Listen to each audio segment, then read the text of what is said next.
Olá, bom dia para você, seja bem-vindo a essa edição Segundou e nós estamos ao vivo, agora 8 horas, 31 minutos pelo horário de Brasília. Mais uma semana começa do melhor jeito, vamos iniciar esse dia bem informados. Te faço esse convite, pega o cafezinho, chegou a hora de conferir comigo o que aconteceu e quais são os assuntos que estão em jogo nesses próximos dias no Brasil e no mundo. Vamos ao nosso cardápio de notícias, conferir os destaques desta segunda-feira. Chuvas atingem Rio de Janeiro, causam deslizamentos de terra, quedas de energia e pelo menos 11 mortes. Grupo de rebeldes Houthis dispara novo míssil contra navio americano no Mar Vermelho. Todos os funcionários carcerários que foram feitos reféns no Equador são libertados. E ainda, Taiwan elege candidato nacionalista considerado anti-China como presidente. Você confere tudo isso e muito mais a partir de agora. Seja muito bem-vindo. Vamos começar o jornal do nosso jeitinho de sempre, viajando por esse Brasilzão, dando uma checada no clima de algumas cidades. Para começar, vamos para Cáceres, no Mato Grosso. Na sua tela temos essa bela visão da praça, mas com o dia mais nublado. Pois é, aquela segunda-feira cinzentada, grande concentração de nuvens. Apesar disso, a expectativa por lá hoje é de muito calor com pancadas de chuva ao longo do dia. Agora, os termômetros marcam 26 graus, mas a temperatura deve sim subir até a máxima prevista de 34 graus. Essa média acima dos 30 graus deve ter seu pico máximo pouco depois do meio-dia e olha só, pode se manter até o início da noite. Vale então ficar de olho e tomar todo o cuidado com essa onda intensa de calor. E o governo federal ofereceu apoio aos municípios afetados pelos temporais e pelos alagamentos no Rio de Janeiro. Nesse sábado, pelo menos 11 pessoas morreram após as fortes chuvas que atingiram a região. O Corpo de Bombeiros informou que segue nas buscas por uma mulher que está desaparecida após a queda de um veículo no Rio Botas, em Belford Roxo. O presidente Lula conversou neste domingo com prefeitos fluminenses para oferecer apoio ao trabalho das prefeituras e assistência da população atingida pelos temporais e alagamentos. A Secretaria de Estado de Defesa Civil e o Corpo de Bombeiros do Estado informaram que pelo menos 11 pessoas morreram após as fortes chuvas que atingiram a região. O ministro Valdez Góes, da Integração e do Desenvolvimento Regional, deve viajar à região com uma equipe do governo federal para acompanhar a situação e encaminhar as medidas de auxílio aos afetados. Os bombeiros atenderam a cerca de 230 ocorrências relacionadas às chuvas em 24 horas em todo o território fluminense, relacionadas a salvamentos de pessoas, inundações, alagamentos, cortes de árvores, desabamentos e deslizamentos. Além das mortes, a chuva provocou prejuízos materiais para moradores, provocou a interdição de vias expressas importantes e o fechamento de estações de metrô e trem. Pela manhã de domingo, ainda era possível ver carros virados e bolsões d'água em partes da capital fluminense. As regiões mais afetadas foram a zona norte do Rio e municípios próximos da região metropolitana, onde se concentraram as mortes por causa de um deslizamento de terra, afogamentos e descarga elétrica. O prefeito do Rio, Eduardo Paes, decretou situação de emergência no município devido aos danos e impactos provocados pelas chuvas. A decisão foi publicada em edição extra do Diário Oficial. Bom, a Secretaria Municipal de Saúde do Rio de Janeiro adiou todas as consultas médicas no Hospital Municipal Ronaldo Gazola por 15 dias por causa desses alagamentos que você conferiu agora. Mas para urgências, os profissionais do hospital vão dar atendimento no Supercentro em Benfica, na data e na hora agendada. O presidente Lula recebe hoje o presidente do Paraguai, Santiago Peña, no Palácio do Itamaraty. Os chefes de Estado devem negociar o impasse em torno da tarifa da usina hidrelétrica de Itaipu, localizada na fronteira dos dois países. A taxa é decidida anualmente e serve de base para cobrar as despesas do custo unitário dos serviços de eletricidade. Lula defende a manutenção ou a redução do valor, mas Peña quer o aumento da tarifa. Bom, os dois líderes também devem tratar de outros temas, como as obras de integração de infraestrutura, combate a ilícitos transnacionais e também o Mercosul. A partir das 10 horas da noite de hoje, os bancos deixam de oferecer transferências via DOC. Pois é, a Febraban afirmou que o modelo perdeu espaço para o Pix. Além do DOC, também vai ser extinta a Transferência Especial de Crédito, TEC, que era usado em operações realizadas exclusivamente por empresas para o pagamento de benefícios aos funcionários. Com relação à transferência eletrônica direta, a TED, não foram anunciadas mudanças nessas operações. E vamos agora de destaque internacional. Neste domingo, foram completos 100 dias da guerra em Gaza entre Israel e o grupo Hamas. Os moradores do território palestino seguem enfrentando uma grave situação humanitária em meio a apelos por um cessar-fogo e o temor de uma escalada do conflito com novos atores regionais. Vamos ver. Os mais afetados pelo conflito são os moradores do território palestino, mergulhados em uma grave crise humanitária e em meio ao temor de um conflito em escala regional.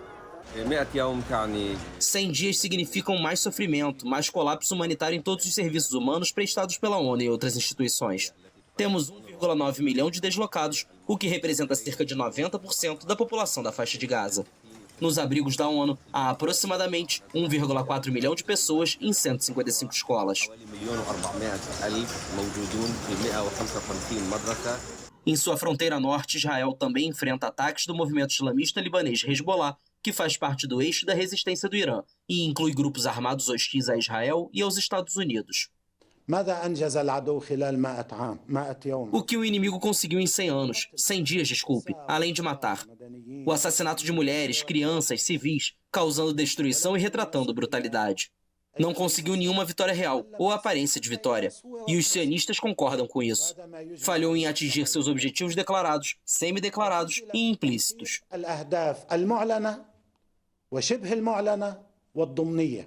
O conflito foi desencadeado após o ataque de 7 de outubro em Israel, que, segundo uma contagem com base em dados de autoridades israelenses, deixou cerca de 1.140 mortos, a maioria civis. Em retaliação, Israel prometeu aniquilar o Hamas e lançou uma operação terrestre e aérea na faixa de Gaza, que já deixou, de acordo com o Ministério da Saúde do movimento islamista, quase 24 mil mortos, sobretudo mulheres e menores de idade. E em meio a rumores de uma possível escalada do conflito para além dos arredores de Gaza, falamos sobre o outro grupo rebelde Houthis, que disparou um míssil contra um navio americano no Mar Vermelho neste domingo. Mas, segundo o Comando Central dos Estados Unidos, um caça-jato americano interceptou o projétil. Não houve feridos ou danos relatados. Esse é o primeiro ataque das forças rebeldes reconhecido pelos americanos desde os bombardeios feitos em parceria dos Estados Unidos com o Reino Unido a alvos dos Houthis no Iêmen, reivindicados como um ato de legítima defesa. A ação é entendida como injustificada pelos rebeldes. Os Houthis ainda não reconheceram a gravidade dos danos causados pelos ataques que mataram pelo menos 5 soldados e feriram outros 6 no final da semana passada. Na sexta-feira, o Irã, a Rússia e o Omã condenaram a missão contra as forças rebeldes. Bom, e no segundo passeio de hoje, nós vamos para o Rio de Janeiro para conferir a previsão, saber como está o tempo por lá. Como nós mostramos no comecinho do jornal, as fortes chuvas causaram muitos estragos nesses últimos dias. Como você pode ver, hoje o dia já amanheceu mais bonito.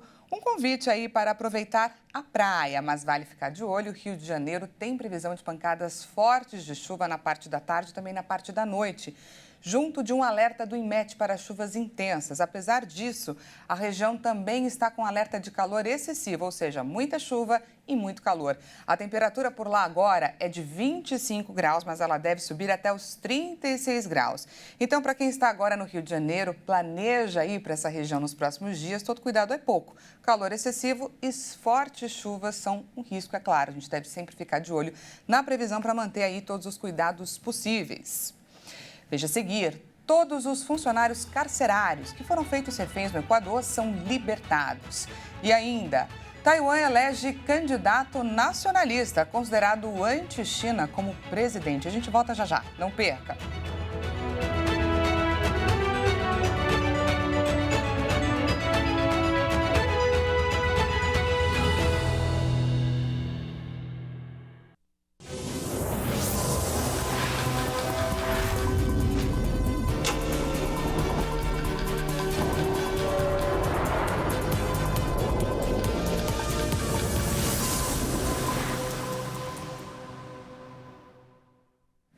Seja bem-vindo mais uma vez. Nós estamos de volta e ao vivo, 8 horas e 43 minutos pelo horário de Brasília. Voltamos com mais destaques internacionais dessa segunda-feira para você.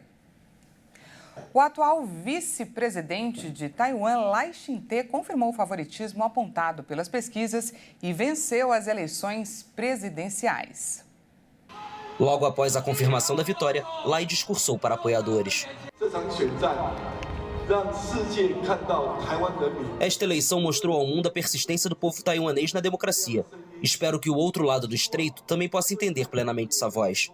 Só o diálogo e a troca podem mitigar os riscos no estreito. Somente quando substituirmos o obstrucionismo pela comunicação e o confronto pelo diálogo, poderemos alcançar a paz e compartilhar a prosperidade. Só a paz e a paridade, a democracia e o diálogo podem servir melhor os interesses das pessoas de ambos os lados. Eles também são o único caminho para uma situação em que todos ganham.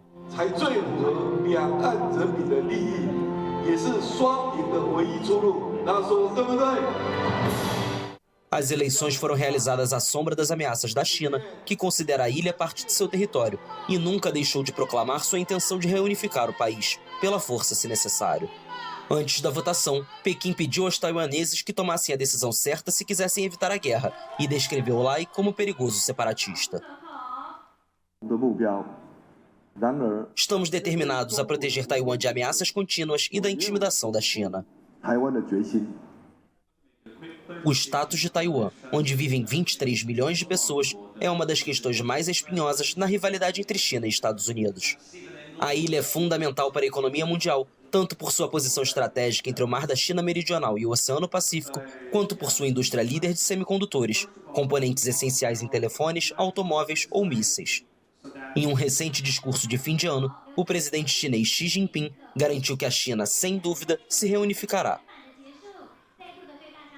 E agora a gente fala sobre a situação no Equador. Militares e policiais equatorianos retomaram o controle de várias penitenciárias neste domingo, após a libertação de mais de 100 funcionários e guardas penitenciários que foram feitos reféns por gangues que dominam essas prisões. Uma série de organizações criminosas semeiam o terror e impõem seu poder violento no Equador a partir das penitenciárias, em retaliação às políticas firmes do governo para enfrentá-las em um país que até poucos anos atrás era considerado pacífico. Desde domingo, o Equador está mergulhado em uma crise de segurança sem precedentes, provocada pela fuga de um dos chefes do narcotráfico mais poderosos do país, José Adolfo Macias, conhecido como Fito, de uma penitenciária em Guayaquil. Sua fuga foi seguida por rebeliões em presídios, tomadas de reféns e ataques à polícia. Pelo menos 19 pessoas foram mortas na onda de violência. Centenas de soldados e policiais trabalham pela captura de Fito, enquanto um estado de emergência de 60 dias está em vigor em todo o país, incluindo prisões, além de um toque de recolher entre 23 horas e 5 da manhã. O Equador foi por muitos anos um país a salvo do narcotráfico, mas foi transformado em um novo bastião dos traficantes para os Estados Unidos e a Europa, com gangues lutando pelo controle do território e unidas em sua guerra contra o Estado. O novo ministro das Relações Exteriores da França fez sua primeira viagem ao exterior e escolheu como destino Kiev, em demonstração de apoio à Ucrânia. A visita acontece pouco antes da invasão russa completar 2 anos. Nomeado na quinta-feira em substituição a Catherine Colonna, o novo ministro das Relações Exteriores da França, Stéphane Séjourné, esteve neste sábado em Kiev, sua primeira visita ao exterior no cargo. A viagem é uma nova demonstração de apoio à Ucrânia, prioridade para Paris, pouco antes de se completar 2 anos da invasão russa. Apesar da multiplicação de crises, a Ucrânia é e continuará sendo a prioridade da França. Esta é uma mensagem importante que venho transmitir. É na Ucrânia que os princípios fundamentais do direito internacional e dos valores europeus, bem como os interesses de segurança do povo francês, estão hoje em jogo. Nós também discutimos o calendário entre janeiro e o final de junho deste ano, durante o qual devem ocorrer medidas concretas no caminho para a adesão da Ucrânia à União Europeia.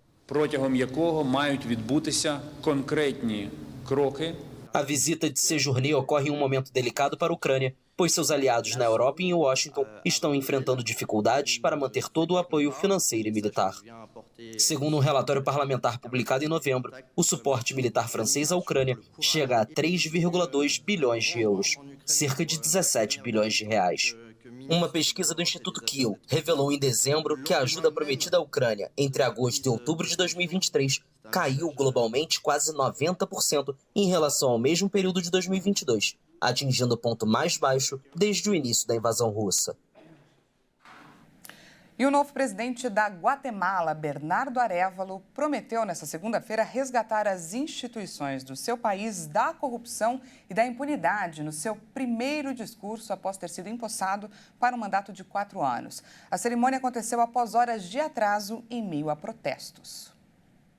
O novo presidente da Guatemala, Bernardo Arévalo, tomou posse com mais de 9 horas de atraso no Teatro Nacional, no centro da capital, devido às tensões no Congresso. Arévalo tomou posse meses depois de um ataque judicial atribuído à sua promessa de combater a elite política e econômica corrupta que controla os destinos do país. O sociólogo de 65 anos, antigo diplomata e filósofo, avançou inesperadamente para o segundo turno presidencial em junho e derrotou o candidato conservador com sua mensagem anticorrupção. Desde então, enfrentou uma ofensiva judicial que denunciou como um golpe de Estado para impedir sua ascensão ao poder. Desencadeando críticas da comunidade internacional, o Ministério Público tentou retirar a imunidade de Arévalo, desmantelar o seu partido e anular as eleições, argumentando que havia anomalias eleitorais. O novo presidente substitui Alejandro Giammattei, que esteve ligado à elite corrupta, e durante seu governo foram exilados dezenas de procuradores, juízes e jornalistas que denunciaram atos de corrupção. Um vulcão entrou em erupção neste domingo ao norte da cidade islandesa de Grindavik, na sequência de uma erupção que aconteceu em dezembro nessa mesma região. O anúncio é da Agência Meteorológica da Islândia. Rios de lava laranja brilhante fluíram neste domingo ao longo de uma fissura de um vulcão ao norte da cidade de Grindavik, na Islândia. A Agência Meteorológica Nacional reportou uma aceleração brusca durante a noite da atividade sísmica e os moradores foram retirados da região. Esta é a 5ª erupção vulcânica no país em quase 3 anos. A anterior foi em 18 de dezembro nesse mesmo setor, a cerca de 40 quilômetros da capital Reykjavik. As autoridades também monitoram de perto a central geotérmica de Svartseng, situada no mesmo setor e que fornece eletricidade e água para cerca de 30 mil habitantes. As instalações são protegidas por um muro. A Islândia se situa entre as placas tectônicas da Eurásia e da América do Norte e é uma das mais ativas regiões vulcânicas terrestres, com 33 vulcões ou sistemas vulcânicos listados como ativos. A busca pelo corpo perfeito tem levado muitas mulheres a optarem pelo chamado chip da beleza. Existem vários relatos na internet, mas a Anvisa não aprovou um mecanismo que não passa de um implante hormonal. Vamos ver. O pequeno dispositivo feito à base de gestrinona viralizou nas redes sociais. A divulgação de resultados incríveis feito por celebridades deixou o tema em alta. Pele, cabelos perfeitos, perda de peso ou aumento da massa muscular. Promessas do chamado chip da beleza que estão causando muita preocupação entre os médicos. O Conselho Federal de Medicina colocou até mesmo em seu livro de regras que o dispositivo não pode ser usado para fins de ganho de massa muscular ou performance. Um dos pontos principais é a segurança. Os implantes podem levar a uma série de problemas que vão desde alterações comportamentais até riscos aumentados para doenças cardíacas, como infarto ou acidente vascular cerebral. Recentemente, a cantora sertaneja Fly recorreu ao chip da beleza na busca pela perda de peso. Logo no primeiro mês após a aplicação, os resultados foram totalmente diferentes do esperado. Além de ganhar 10 quilos, a cantora ficou com o rosto coberto por espinhas. O hormônio mais utilizado no dispositivo é o gestrinona, uma forma sintética da testosterona que faz parte da classe dos anabolizantes e esteroides. Eles só devem ser utilizados em casos realmente necessários, como para quem sofre com falta de hormônio. Mas isso não altera o fato de que isso deve ser comprovado, além de ter um impacto no quadro clínico do paciente. As consequências do uso indevido são graves. As pacientes mulheres poderão até mesmo sofrer com uma masculinização indesejável ou problemas cardíacos. Além disso, também existem impactos psíquicos, que podem levar a alterações bruscas de comportamento. O hormônio ajuda na força, então ele pode também aumentar a agressividade dos indivíduos, inclusive as chances de tomar uma atitude criminosa. Mas os principais efeitos colaterais são os cardíacos. Ao usar o chip da beleza, sobem os riscos de arritmia, trombose e mortalidade no geral. E para encerrar o Jornal do Melhor Jeito, vamos dar um passeio até Florianópolis, Santa Catarina. Como você pode ver, está bem parecido com o Rio de Janeiro, com o céu mais aberto e um sol que só de olhar de longe já dá vontade de ir para a praia, não dá? A temperatura por lá agora é de 25 graus e ela deve sim subir, chegando até os 32 ao longo desse dia, dessa segunda-feira. À tarde e à noite devemos ter pancadas de chuvas, mas elas serão passageiras, mais leves também do que as esperadas no Rio de Janeiro. Mas ainda assim vale o alerta, já que a região de Santa Catarina, sul do país, sofreu demais com os temporais, não só nos últimos dias, nos últimos meses. Então, mesmo que não tenha aí um alerta na previsão de Florianópolis, todo cuidado, é claro, é pouco. Vamos então ficar de olho e manter os cuidados com a saúde durante as altas temperaturas, além dos cuidados com os locais de alagamento e riscos de desabamentos com as chuvas um pouquinho mais fortes. Essa edição fica por aqui. Muito obrigada pela sua companhia. Às 10 horas, Juliana Dariva chega com mais informações para você. Eu volto à 1 da tarde com o balanço das notícias da manhã dessa segunda-feira. Até lá!